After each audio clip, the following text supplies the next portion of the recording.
Ακούτε τα podcast του Εθνικού Κέντρου Κοινωνικών Ερευνών. 50 χρόνια ελληνικής δημοκρατίας. Μιλά η Αντωνία Ζερβάκη, επίκουρη καθηγήτρια διεθνών σχέσεων στο Πανεπιστήμιο Αθηνών. Γιορτάζοντας τα 50 χρόνια της Τρίτης Ελληνικής Δημοκρατίας, θα ήταν ενδιαφέρον να προχωρήσουμε σε μια συνοπτική αποτύπωση των βασικών σταθμών της πορείας της χώρας μας στους διεθνείς οργανισμούς, βέβαια, λαμβάνοντας υπόψη τους συστημικούς αλλά και τους ενδογενείς παράγοντες που διαμόρφωσαν τις επιλογές, την παρουσία και τη συμπεριφορά της σύγχρονης πλέον ελληνικής δημοκρατίας στο πλαίσιο των διεθνών θεσμών, σε μια εποχή η οποία χαρακτηρίζεται από το φαινόμενο των λεγόμενων διασταυρούμενων πολυμεριών. Ξεκινώντας από την πρόσληψη των διεθνών οργανισμών ως επένδυση ασφαλείας για το κράτος, σε επίπεδο Ηνωμένων Εθνών, η ελληνική παρουσία διακρίνεται από μια συνέπεια ως προς το αξιακό πλαίσιο του οργανισμού, δηλαδή τάσεται διαχρονικά υπέρ της μη χρήσης ή της απειλής χρήσης βίας στις διεθνείς σχέσεις, της ειρηνικής επίλυσης των διεθνών διαφορών και της εφαρμογής του διεθνούς δικαίου, στοιχείων απαραίτητων για την εθνική ασφάλεια μιας χώρας, η οποία δοκιμάστηκε επανειλημμένως την υποσυζήτηση περίοδο από την τουρκική εισβολή στην Κύπρο, τις αλλεπάλληλες κρίσεις στη Μέση Ανατολή, τον πόλεμο στην Ουκρανία, κρίσεις οι οποίες πυροδότησαν σημαντικότατες προκλήσεις οικουμενικού χαρακτήρα, όπως η μετανάστευση, η τρομοκρατία ή το ζήτημα ακόμα της ενεργειακής επάρκειας. Σε ευρωπαϊκό τώρα επίπεδο, η επιστροφή μετά το 1974 της χώρας στο Συμβούλιο της Ευρώπης και η κύρωση αρχικά της Ευρωπαϊκής Σύμβασης για τα Δικαιώματα του Ανθρώπου και στη συνέχεια μιας πλειάδας συμβάσεων στο πλαίσιο του οργανισμού, αφενός λειτουργήσε θετικά για την εμπέδωση της δημοκρατίας στο εσωτερικό της χώρας, αφετέρου ενίσχυσε τη δημόσια εικόνα και την πολιτική θέση του κράτους ως πολιτιακής οντότητας που αποτελεί μέρος της ευρύτερης ευρωπαϊκής δημόσιας τάξης. Κομβικό σημείο βέβαια της μεταστροφής της ελληνικής εξωτερικής πολιτικής μετά τη μεταπολίτευση αποτελεί προσχώρηση στην ΕΟΚ αρχικά, στην Ευρωπαϊκή Ένωση αργότερα, με την οποία επιχειρείται ουσιαστικά η χειραφέτηση της ελληνικής εξωτερικής πολιτικής από την κυδαιμονία άλλων κρατών, πρακτική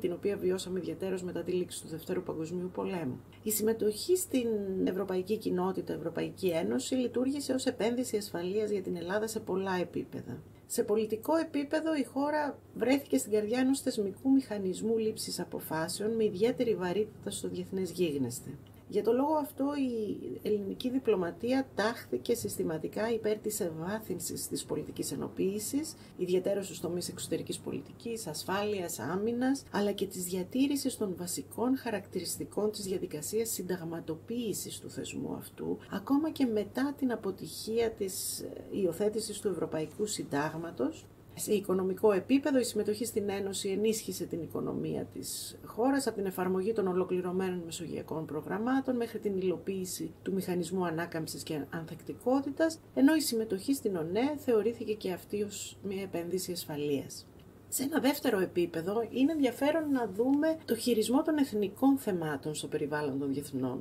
οργανισμών. Ως προς τα ζητήματα που άπτονται της διεθνούς νομιμότητας, όπως είναι το θέμα της εδαφικής ακεραιότητας των κρατών, η αποχή από την απειλή, τη χρήση βίας, η ειρηνική επίλυση των διαφορών, το πρώτο που μας έρχεται στο μυαλό είναι η διαχείριση του Κυπριακού. Η διαχείριση του συγκεκριμένου ζητήματος από την ελληνική πολιτεία ξεδιπλώνεται στο πλαίσιο διαφορετικών οργανισμών και περιλαμβάνει από τις τακτικές κινήσεις, όπως η αποχώρηση της Ελλάδας από το στρατιωτικό σκέλος του ΝΑΤΟ το 1974 ή την αποφυγή νομιμοποίησης της εισβολής ή της ανακήρυξης ανεξαρτησίας του ψευδοκράτους σε επίπεδο Ηνωμένων Εθνών, μέχρι πιο στρατηγικούς στόχους όπως η ένταξη της Κύπρου στην Ευρωπαϊκή Ένωση. Στην περίπτωση του μακεδονικού ζητήματος, εκτός από τις διαδικασίες μεσολάβησης, οι οποίες ξεκίνησαν στο πλαίσιο της ευρωπαϊκής κοινότητας και κατέληξαν στη μεσολάβηση των Ηνωμένων Εθνών, η οποία έληξε με την υπογραφή της Συμφωνίας των Πρεσπών, το ζήτημα της αναγνώρισης του νέου κράτους ενσωματώνεται αρχικά στην ατζέντα της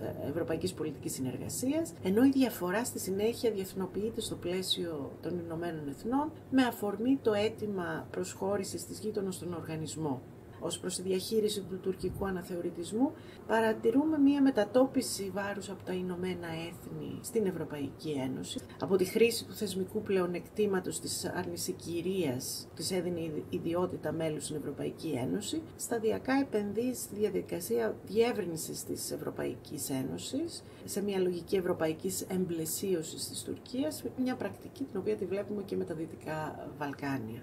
Το δεύτερο κομμάτι έχει να κάνει με την επίλυση των διαφορών και θεωρώ ότι εδώ έχουμε ένα πολύ ενδιαφέρον στοιχείο. Η Ελλάδα δείχνει εμπιστοσύνη στους διεθνείς δικαιοδοτικούς μηχανισμούς, αποδέχεται την αρμοδιότητα του Διεθνούς Δικαστηρίου των Ηνωμένων Εθνών το 1994, οριοθετώντας το πλαίσιο της δικαστικής επίλυσης των διαφορών της με την Τουρκία,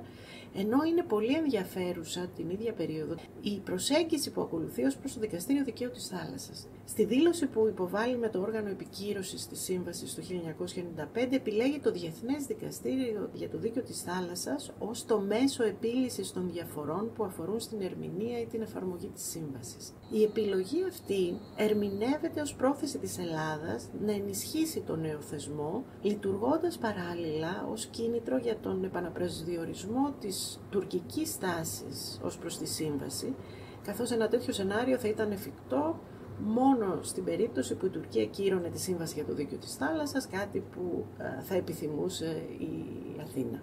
Η προσφυγή τώρα της πρώην Ιουγκοσλαβικής Δημοκρατίας της Μακεδονίας το 2008, επικαλούμενη παραβίαση της ενδιάμεσης συμφωνίας του 1995 της Νέας Υόρκης, με αφορμή την άρνηση του ΝΑΤΟ να απευθύνει πρόσκληση για ένταξη της χώρας στη συμμαχία μέχρι την ανέβρεση αμοιβαίως αποδεκτής λύσης για το όνομα, αποτέλεσε ένα κομβικό σημείο στον τρόπο με τον οποίο η ελληνική διπλωματία αντιλαμβάνεται τα δικαιοδοτικά μέσα επίλυσης των διεθνών διαφορών.